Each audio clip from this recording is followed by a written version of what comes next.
আসসালামু আলাইকুম। দেখুন নদীর অবস্থা,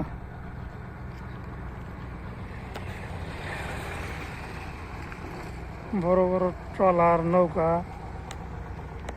বিশাল বিশাল নদীর পাড়ের ঘাস।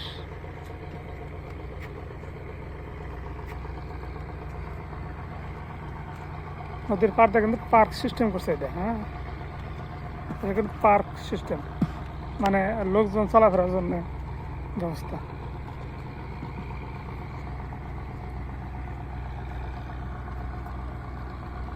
নদী পথে যে সাশ্রয়ী পথে, এটা যে প্রমাণ। কত হাজার টন বালু গাড়িতে সম্ভব না।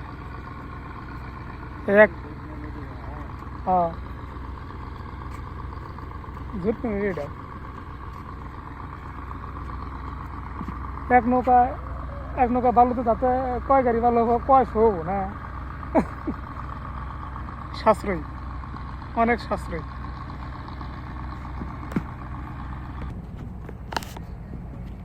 ওটা কিন্তু ড্রেজিং কোনো প্রকল্প না, ওটা কিন্তু একটা ফিলিং স্টেশন। তেল, ওই আমরা যাওয়া গাড়িতে তেল নেই এই ফিলিং স্টেশন থেকে। এখানে কিন্তু নৌকা তেল নেই এই ফিলিং স্টেশন থেকে। আমরা তো ভাবতাম আগে যে এত বড় বড় জাহাজ, এত বড় বড় নৌকা, ট্রলার চলে, এগুলোর তেল নাই কোথা থেকে। এই যে আজকের সাথে দেখলাম এই যে এমন অনেক অনেক ফিলিং স্টেশন আছে, এরকমভাবে তেল নাই এই ফিলিং স্টেশন। এই যে দেখুন এত বড় বড় জাহাজ, আমরা ভাবি যে তেল কোথায় থেকে নেয়। এগুলো তো অনেক তেল লাগে, দৈনিক অনেক তেল লাগে। এই তেলগুলাই এখানে স্টোর করে এখান থেকে তেলগুলা সাপ্লাই হয়।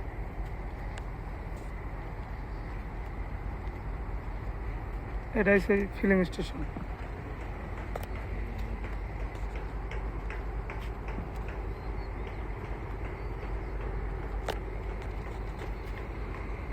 একটা জাহাজ তো প্রতিদিন 1000 টন তেল লাগে। কতটা?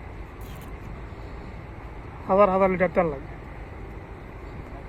এই যে তেল, এই যে এখানে স্টোর আছে, এখানে স্টোর, এখান থেকে পাইপ দিয়ে ওই যে ওখানে মোটর টাইনে ওখান থেকে ডিস্ট্রিবিউশন করে, মানে সাপ্লাই করে। গাড়ির মধ্যে আপনার মিটার আছে, মিটারে তেল মেপে দেয়। ধন্যবাদ সবাইকে ভিডিওটি দেখার জন্য।